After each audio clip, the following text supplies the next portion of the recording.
की बड़ी खबर आपको बता दें, जहां महाकुंभ के हालात पर सीएम योगी की नजर है।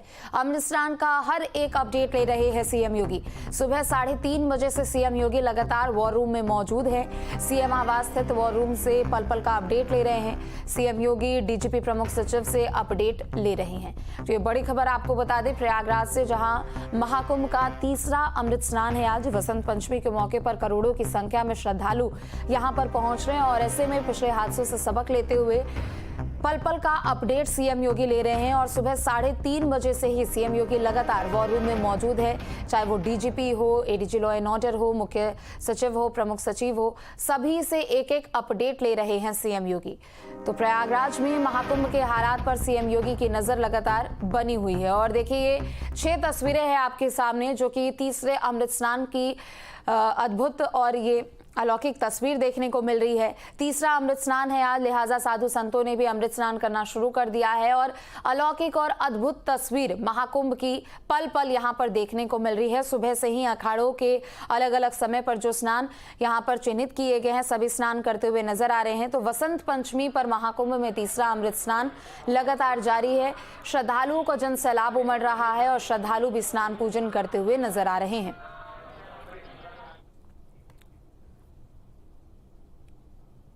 तो वसंत पंचमी पर महाकुंभ में तीसरा अमृत स्नान लगातार जारी है। साधु संतों और श्रद्धालुओं पर पुष्प वर्षा कराई गई है। महाकुंभ में हेलीकॉप्टर से पुष्प वर्षा कराई गई है। तो तीसरा अमृत स्नान है आज। वसंत पंचमी के मौके पर करोड़ों की संख्या में श्रद्धालु पहुंच रहे हैं और ऐसे में श्रद्धालुओं पर पुष्प वर्षा की गई है और साथ ही साथ साधु संतों पर भी पुष्प वर्षा की गई है। तो सुबह से ही लगातार यहाँ स्नान पूजन किया जा रहा है। वसंत पंचमी के मौके पर महाकुंभ में तीसरा अमृत स्नान जारी है। तो साधु संतों और साथ ही साथ श्रद्धालुओं के ऊपर पुष्प वर्षा की जा रही है। और चलिए, ज्यादा जानकारी अपडेट के लिए अविनाश हमारे साथ जुड़ चुके हैं, अमित भी हमारे साथ जुड़ चुके हैं और साथ ही नरेंद्र भी हमारे साथ जुड़ चुके हैं। अविनाश, सबसे पहले आपका रुख करते हुए, तीसरा अमृत स्नान है आज, लिहाजा करोड़ों की संख्या में श्रद्धालुओं की भीड़, पुष्प वर्षा यहाँ पर श्रद्धालुओं पर भी की गई है और साधु संतों पर भी की गई है। अभी कैसी वहां पर तस्वीर देखने को मिल रही है? देखिए, अभी अखाड़ों का अमृत स्नान चल रहा है और इस वक्त चूंकि मैं अखाड़ा मार्ग में ही मौजूद हूँ, देखा जाए तो जो सन्यासी अखाड़े थे उनका स्नान लगभग संपन्न हो चुका है। जिसमें अगर महानिर्वाणी अखाड़े की बात करें, निरंजनी अखाड़ा हो गया, थोड़ी देर पहले जूना अखाड़ा गया था यहाँ से। इसके साथ ही जो आवाहन अखाड़ा था वो था पंच अग्नि अखाड़ा था। तो ये इन तमाम अखाड़ों के जो साधु सन्यासी थे, जो नागा सन्यासी थे, वो जा चुके हैं संगम में स्नान के लिए। और महानिर्वाणी और निरंजनी अखाड़े की बात करें तो उनका स्नान संपन्न हो चुका है। और अब बैरागी अखाड़े, जिसमें मुख्य रूप से निर्मोही दिगंबर अखाड़े हैं, इन अखाड़ों के जो साधु होंगे, जो सन्यासी होंगे, वो थोड़ी देर बाद यहाँ पर पहुंचेंगे और उनका स्नान शुरू होगा। हालांकि अगर आज की बात करें तो देखिए, पहले के मुकाबले आज जो भीड़ है वो थोड़ी कम दिख रही है, क्योंकि कहीं ना कहीं मौनी अमावस्या में जो हादसा हुआ था उसका असर आज बसंत पंचमी में आने वाले श्रद्धालुओं की भीड़ पर देखने को मिल रहा है। क्योंकि अगर हम कल की बात करें तो कल भी करोड़ों लोग यहाँ पर मौजूद थे, लेकिन आज की तस्वीर देखिए, आज की जो तस्वीर है कुछ अलग है। क्योंकि आज ये जो पूरा एरिया है खाली लग रहा है, लगभग खाली लग रहा है। क्योंकि अभी तक की जो तस्वीर थी, इससे पहले जब से कुंभ शुरू हुआ था, ये जो पूरा चूंकि ये संगम का एरिया है, यहाँ से संगम नोज महज कुछ ही दूरी पर स्थित है, इतना खाली ये मेला नहीं दिखा था। तो जाहिर सी बात है कि कहीं ना कहीं लोगों के मन में शंका थी। और एक चीज ये भी सामने आ रही है कि जो बॉर्डर का इलाका है, प्रशासन की कोशिश ये है कि कम से कम भीड़ आने दी जाए। तो उसका असर है कि यहाँ पर अभी श्रद्धालुओं की जो तादाद है थोड़ी कम नजर आ रही है। लेकिन माना जा रहा है कि जब अखाड़ों का स्नान संपन्न हो जाएगा तो एक बार फिर से आम श्रद्धालुओं के लिए पूरी तरीके से संगम का नोज खोल दिया जाएगा। क्योंकि देखिए, अगर पिछली बार की बात करें तो हादसे की वजह से जो शाही यानी कि जो अमृत स्नान होना था, उस पर भी इसका असर देखने को मिला। अखाड़ों ने यह तय किया था कि वो जो पूरे विधि विधान के साथ स्नान करने जाते हैं, अमृत स्नान करने जाते हैं, वो नहीं जाएंगे। तो पिछली बार जो चूंकि दुख का माहौल था, लेकिन आज जो अखाड़े हैं वो पूरे लाव लश्कर के साथ यहाँ पर पहुंच रहे हैं। रथों में सवार होकर जो उनके महामंडलेश्वर हैं वो आ रहे हैं, तमाम साधु सन्यासी आ रहे हैं और जो दूसरे नागा साधु और जो नागा सन्यासी वो यहाँ पर दिखाई दे रहे हैं। तो जैसे ठीक है। दिन चढ़ेगा माना जा रहा है कि जो लोगों की तादाद होगी, श्रद्धालुओं की जो तादाद होगी वो बढ़ेगी। और हालांकि अब से थोड़ी ही देर बाद कुछ और अखाड़े आएंगे तो उसकी भी तस्वीर यहाँ से जो अखाड़ा मार्ग है यहाँ से आपको हम दिखाने की कोशिश करेंगे। बिल्कुल, और देखिए करोड़ों की संख्या में श्रद्धालु तो पहुंच ही रहे हैं और तीसरा अमृत स्नान है, तो लिहाजा यहाँ पर पिछले दिनों जो तस्वीर यहाँ पर देखने को मिली थी उसे लेकर प्रशासन भी यहाँ पर सख्त नजर आ रही है। नरेंद्र और अमित भी हमारे साथ बने हुए हैं। अमित, आपका रुख करते हुए, चूंकि देखिए आज तीसरा अमृत स्नान है, हेलीकॉप्टर से पुष्प वर्षा की गई है और आज मौनी अमावस्या के मुकाबले इतनी ज्यादा भीड़ नजर नहीं आ रही है, लेकिन फिर भी प्रशासन की सख्ती और प्रशासन की तैयारी आज कितनी ज्यादा यहाँ पर नजर आ रही है? जी देखिए, बिल्कुल बता दें कि मौनी अमावस्या क्या है कि सबसे बड़ा महापर्व माना जाता है। अमृत स्नान सबसे बड़ा होता है, तो उसमें संख्या जो है उसकी तुलना और बसंत पंचमी से नहीं की जा सकती है। मौनी अमावस्या की तो जो कम है वो बीरपुरी से देखने को मिलती है बसंत पंचमी में। लेकिन अगर बात करें तो इस बार खास तैयारी जो है वो की गई है और सुरक्षा पर व्यापक इंतजाम जो है वो देखने को मिला है। जो कि मौनी अवस्था में इतनी बड़ा हादसा हुआ उसके बाद से प्रशासन पूरी तरीके से अलर्ट मोड पर आया। उसके बाद सुरक्षा पे व्यापक इंतजाम किए गए। अतिरिक्त जो अधिकारी है वो लगाए गए हैं, चाहे वो बात करें तो भानुचंद्र गोस्वामी है जो कि प्रयागराज के पहले जिला अधिकारी भी रहे हैं और महाकुंभ में भी उन्होंने उनको अनुभव रहा है, तो ऐसे उनको लगाया गया है कि जिससे उनसे अनुभव साझा किया जा सके कि किस तरीके से जो श्रद्धालु उनका रूट डाइवर्जन करना है। एक ही घाट पर जो श्रद्धालु इकट्ठा हो जाते थे तो एक ही घाट पर श्रद्धालु इकट्ठा न हो। इस बार देखिए थोड़ी सी संख्या इसलिए कम देखने को मिल रही है क्योंकि जो अलग अलग घाट है उस पर सारे श्रद्धालु स्नान कर रहे हैं। 40 घाट बनाए गए हैं, तो उन 40 घाटों पर स्नान जो है वो श्रद्धालु कर रहे हैं। आज की बात करें तो आज खास इसलिए है क्योंकि एक ही घाट पर जो श्रद्धालु है वो नहीं पहुंच रहे हैं, अलग अलग घाटों पर श्रद्धालु स्नान कर रहे हैं। मौनी अमावस्या के दिन ये देखने को मिला था कि एक ही घाट यानी संगम रोड पर ही जो श्रद्धालु है वो स्नान करना चाहते थे, लेकिन इस बार जो 40 घाट है 40 घाटों पर भीड़ जो है वो देखने को मिल रही है। और इस बार ऐसा प्लान बनाया गया कि हर घाट पर श्रद्धालु पहुंचे और जो सुगमता से वो वहां तक पहुंच सके, आसानी से स्नान कर सके, क्योंकि आस्था को लेकर के लोग जो है वो काफी दूर से आते हैं, हजारों किलोमीटर की यात्रा कर यहाँ पहुंचते हैं। ऐसे में उनको किसी प्रकार की कोई दिक्कत न हो, इसको लेकर प्रशासन इस बार पूरी प्रमुखता पर ध्यान दे रहा है। और इसी कारण ये देखने को मिल रहा है कि इस बार जो घाट है उस पर थोड़ी सी जगह मिल रही है जिससे कि आसानी से श्रद्धालु जो है वो स्नान कर रहे हैं। अखाड़े के जो लोग हैं वो भी आसानी से स्नान कर ले रहे हैं, उन्हें भी कोई दिक्कत नहीं हो रही है। तो पूरी तरीके से प्रशासन ने इस बार व्यापक इंतजाम किए हैं और किसी प्रकार की कोई जो की स्थिति थी वो देखने को नहीं मिल रही। आराम से लोग आ रहे हैं, स्नान कर रहे हैं और उसके बाद अपने गंतव्य की ओर जा रहे हैं। लगातार इस बार व्यवस्था जो है वो किया गया, लगातार अनाउंसमेंट हो रहा है कि उसमें जो है आचार्य महामंडलेश्वर या जो लोग जो साधु संत है वो भी अपील कर रहे हैं कि आप किसी के घाट पे स्नान करेंगे, आपको महत्व उतना ही मिलेगा, आपको पुण्य लाभ जो है वो उतना ही मिलेगा जितना आप संगम नोट पर जाके स्नान करेंगे। बिल्कुल अमित, आप बने रहे, लौटेंगे आपके पास। नरेंद्र, आपका रुख करते हुए, चूंकि देखिए प्रशासन की मुस्तैदी यहाँ पर है, प्रशासन की सख्ती यहाँ पर है और बार बार सीएम योगी भी और सभी प्रशासन के अधिकारी भी यही अपील कर रहे हैं कि आप जिस भी घाट पर है उनके नजदीक आप स्नान करिए। चूंकि पिछले दिनों की जो तस्वीर हमने देखी थी उससे एक तरीके से यहाँ पर सबक भी लिया गया है। नरेंद्र, आपकी जहाँ पर मौजूदगी है वहां किस तरीके की तस्वीर यहाँ पर देखने को मिल रही है और तीसरे अमृत स्नान को लेकर वहां श्रद्धालु कितने ज्यादा उत्साहित नजर आ रहे हैं और संभव हो सके तो उनसे बातचीत भी कीजिएगा। जी बिल्कुल, बता दें इस वक्त हमारी मौजूदगी प्रयागराज जंक्शन के बाहर है। यहाँ पे सुबह भोर में श्रद्धालुओं को कम आवागमन था, लेकिन इस वक्त की बात कर दें तो लगातार भारी संख्या में भीड़ का आना शुरू हो गया है, जिसका हम इससे पहले भी जिक्र कर रहे थे कि अभी जैसे जैसे 8-9 बजेंगे वैसे ही श्रद्धालुओं का जमावड़ा लगना शुरू हो जाएगा।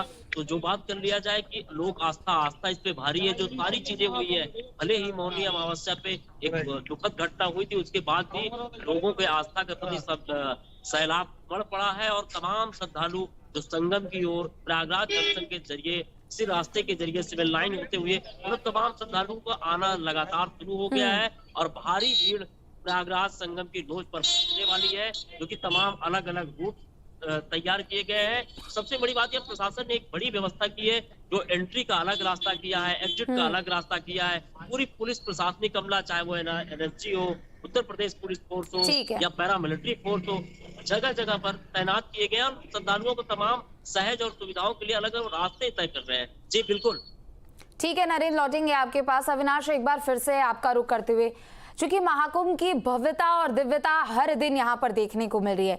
एक तरफ तो श्रद्धालुओं की संख्या लगातार बढ़ती जा रही है, लगभग आधा समय बीत चुका है, 23 से 24 दिनों का और महाकुंभ है, लेकिन अभी भी ये आंकड़ा काफी ज्यादा पहुंच चुका है। आज भी बड़ी संख्या में श्रद्धालु यहाँ पर स्नान पूजन कर सकते हैं और एक अलग तरीके का रिकॉर्ड भी यहाँ पर बनता हुआ नजर आ रहा है। अविनाश, बिल्कुल सही कहा आपने। देखिए, अगर अब तक की बात करें तो 21-22 दिनों में ही जो आंकड़ा है वो तकरीबन 35 करोड़ के पार जा पहुंचा है और सरकार का अनुमान ये था कि 45 दिनों में, चूंकि 45 दिनों तक ये महाकुंभ चलने वाला है, तो सरकार के अनुमान के हिसाब से तकरीबन 40 से 45 करोड़ लोगों के पहुंचने की संभावना थी। लेकिन आप सोचिए कि जब 20 से 22 दिनों में ही आंकड़ा तकरीबन 35 करोड़ के पार जा पहुंचा है, तो कहीं ना कहीं ये माना जा रहा है कि सरकारी जो आंकड़ा होगा वो तकरीबन 50 करोड़ के पार जाने वाला है। कल की बात करें तो देखिए, कल भी तक लगभग 2 करोड़ लोगों ने स्नान किया और मौनी अमावस्या के बाद लगातार ये देखा जा रहा है कि कम से कम 1.5 करोड़ लोग तो संगम पहुंच ही रहे हैं। क्योंकि सबसे देखिए महत्वपूर्ण चीज ये है कि मौनी अमावस्या पर हर कोई आना चाहता है, लेकिन वो संभव नहीं हो पाएगा। तो जो लोग रह जाते हैं उनकी कोशिश ये अब है कि जब भी मौका मिले, चाहे वो कोई खास दिन हो या कोई आम दिन, यहाँ पर पहुंचकर स्नान किया जाए। तो ये तादाद अभी बढ़ने वाली है और मानकर चलिए कि जब महाकुंभ खत्म होगा तब तक ये तादाद जो होगी तकरीबन 50 करोड़ के पार चली जाएगी, जो ट्रेंड अभी तक दिख रहा है। व्यवस्थाओं की बात करें तो चूंकि देखिए थोड़ी व्यवस्था गड़बड़ाई जरूर मौनी अमावस्या के दिन, लेकिन उसके बाद एक बार फिर से सरकार के निर्देश पर प्रशासन तैयारियों में जुटा और आज उसका असर दिख भी रहा है। और खास तौर पर अगर हम कुंभ क्षेत्र की बात करें, जहां पर बेहतरीन जो डाइवर्जन है वो यहाँ पर देखने को मिल रहा है। चूंकि उस दिन की बात करें तो उस दिन ये देखा जा रहा था कि जिस रास्ते लोग आ रहे थे उसी रास्ते लोग जा भी रहे थे और कहीं ना कहीं अव्यवस्था उससे भी फैली, क्योंकि जो पूरा रास्ता था या जो पूरा गलियारा बनाया गया था वो पूरी तरीके से जाम हो गया। तो उस समस्या को खत्म करने के लिए चूंकि ऑपरेशन 11 को लागू किया गया था, जिसके मुताबिक वन वे पूरा जो इस पूरे रीजन को वन वे कर दिया गया है। यानी कि अगर एक रास्ते से आप जाते हैं तो उस रास्ते से वापस नहीं लौट पाएंगे, आपको बाहर निकलने के लिए दूसरे रास्ते का प्रयोग करना पड़ेगा। तो इस व्यवस्था के लागू होने से भी कह सकते हैं कि जो सहूलियत है वो काफी हद तक यहाँ पर बढ़ गई है। हालांकि हाँ, ये जरूर है कि श्रद्धालुओं की संख्या काफी कम है। मौनी अमावस्या हालांकि चूंकि उस दिन प्रमुख स्नान होता है, लेकिन आज की बात करें तो आज संगम में कल के मुकाबले भी कम श्रद्धालु नजर आ रहे हैं। उसके पीछे कई वजह बताई जा रही है, उस पर बाद में चर्चा कर लेंगे। लेकिन सबसे महत्वपूर्ण बात देखिए ये है कि चूंकि अब अखाड़ों का स्नान चल रहा है, जूना अखाड़ा इससे पहले जा चुका है, आह्वान जा चुका है और अब जो बैरागी अखाड़े होंगे, निर्मोही और खास तौर पर अगर हम दिगंबर अखाड़े की बात करें तो उनके साधुओं के आने का समय अब लगभग कह सकते हैं कि करीब आ चुका है। और चूंकि पुलिस यहाँ पर अलर्ट भी हो गई, क्योंकि देखिए ये वो रास्ता है जिसका इस्तेमाल सिर्फ नागा साधु करते हैं, अखाड़े करते हैं, क्योंकि इस रास्ते पर आम लोगों को आने की अनुमति नहीं दी जाती है। और ये अब से नहीं बल्कि बहुत पहले से, जब से स्नान शुरू हुआ तब से ये परंपरा रही है कि जो अखाड़ों के लिए रास्ता होगा वो अलग होगा और समय भी चूंकि निर्धारित किया जाता है कि कोशिश ये होती है कि जब अखाड़े स्नान कर रहे होते हैं संगम में तो जो आम श्रद्धालु हैं वो वहां पर ना जाए। हालांकि उसके लिए जो पूरा ब्लॉक होता है और जो बैरिकेड्स होते हैं वो किए जाते हैं कि वो जो पूरा एरिया होता है वो अखाड़ों के लिए होता है जिस दिन अमृत स्नान होता है। तो ये व्यवस्था इस बार देखने को मिल रही है और कह सकते हैं कि अब जो श्रद्धालु हैं बहुत ही आराम से, चूंकि थोड़ी बहुत अव्यवस्था जब फैली थी तो अफवाहों पर भी लोग जाने लगे थे। लोगों के मन में कहीं ना कहीं एक शंका घर कर गई थी कि अगर वहां जाते हैं तो किसी दुर्घटना का शिकार हो जाएंगे। तो उन अफवाहों को दूर करने का भी काम किया गया। हाँ, एक बात आपको और जरूर बताना चाहूंगा कि मौनी अमावस्या के बाद प्रशासन ने अब कोशिश ये की है और वो कोशिश अब रंग भी दिखा रही है, क्योंकि जो तमाम घाट बने हैं, तकरीबन 40 से ज़्यादा घाट बने हैं पूरे संगम एरिया में, चूंकि 12 किलोमीटर का लंबा दायरा है। तो अब जो लोग आ रहे हैं, यानी कि जो भीड़ आ रही है और जिस तट के यानी कि जिस घाट के पास वो भीड़ पहुंच रही है, प्रशासन ये कोशिश कर रहा है कि उसी घाट पर पब्लिक को स्नान किया जाए ताकि सभी लोग संगम नोस की तरफ ना बढ़ पाए। संगम नोस की तरफ लोग जब बढ़ेंगे तो यहाँ अचानक से कह सकते हैं कि भीड़ बहुत ज्यादा होगी। और देखिए हर एरिया की एक कैपेसिटी होती है और ये बहुत बड़ा एरिया तो नहीं बोल सकते हैं, 10 से 12 लाख लोग ही यहाँ पर आएंगे, लेकिन अगर उससे ज्यादा लोग पहुंचते हैं तो बिल्कुल प्रशासन की अपील तो है ही कि आप जहाँ भी आप वहीं पर स्नान करिए, लेकिन उसके अलावा श्रद्धालुओं को भी अपने स्तर पर थोड़ी बहुत यहाँ एहतियात बरतने की जरूरत है, समझदारी दिखाने की जरूरत है कि लोग एक जगह पर इकट्ठा ना हो। अविनाश, लौटेंगे आपके पास। अमित, आपका रुख करते हुए, चूंकि देखिए यहाँ पर प्रयागराज पहुंचने के लिए भारी संख्या में लोग यहाँ अलग अलग जिलों से, अलग अलग राज्यों से आ रहे, लिहाजा ट्रैफिक व्यवस्था कैसे से अब यहाँ पर मुकम्मल की जा रही है और इसके अलावा क्या कुछ नए रूट डाइवर्जन का प्लान तैयार किया गया है? देखिए, जिस तरीके से श्रद्धालु जो है वो यहाँ पहुंच रहे हैं तो उनके लिए अलग अलग पार्किंग बनाई गई है। अगर कोई बनारस की तरफ से आता है या पूर्वांचल क्षेत्र से आता है तो उसके लिए जो जोशी के बाद का इलाका है, अंदावा या हनुमानगंज के पास तमाम जो पार्किंग है वो बनाई गई है, जहां पर वो गाड़ी पार्क करके और उसके बाद संगम एरिया यानी जोशी एरिया से होते हुए संगम पहुंच सकते हैं या अन्य जो घाट है वहां पहुंच सकते हैं। इसके साथ ही साथ अगर हम बात करें तो मध्य प्रदेश, छत्तीसगढ़ या उधर से कोई इलाके से झांसी या महोबा होकर कोई आता है तो उसके लिए लहरी की तरफ जो पार्किंग है वो बनाई गई है, वहां पर वो पार्किंग कर सकते हैं और अलग अलग पार्किंग बनाई गई।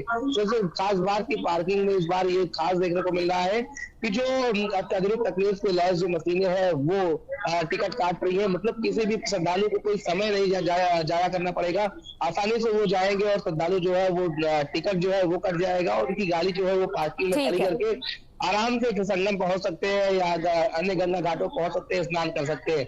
ऐसे अगर लखनऊ, फैजाबाद इधर के लोगों की बात करें तो उधर बाबा मोड़ के पास जो बेली कछार है वहां पर बड़े एरिया में जो पार्किंग है वो बनाई गई है, तो वहां पर गाड़ी जो है वो पार्क करके और तमाम जो सिटी बस के साथ साथ तमाम जो अन्य सुविधाएं है वो प्रशासन की तरफ से की जा रही है। किसी भी श्रद्धालु को ज्यादा चलना ना पड़े, उनको भी ज्यादा दिक्कतों का सामना न करना पड़े। और जो श्रद्धालु आ रहे हैं वो इस बात को जरूर बता रहे हैं, वो लोग कह रहे हैं कि तमाम अफवाहें जो है वो देखने को मिलेगी। अफवाहों का बाजार गर्भ है कि बहुत दूर चलना पड़ेगा, बहुत पैदल चलना पड़ेगा, लेकिन जो श्रद्धालु संगम में आ रहा है या गंगा में आस्था की डुबकी लगा रहा है उसमें तुरंत बता रहा है कि ऐसा कुछ नहीं है। जो बिल्कुल प्रशासन की पूरी तैयारी है यहाँ पर और किसी भी तरीके की अफवाहों पर ध्यान न देने की अपील भी की जा रही है। बहुत बहुत शुक्रिया आप तीनों का तमाम जानकारी अपडेट के लिए।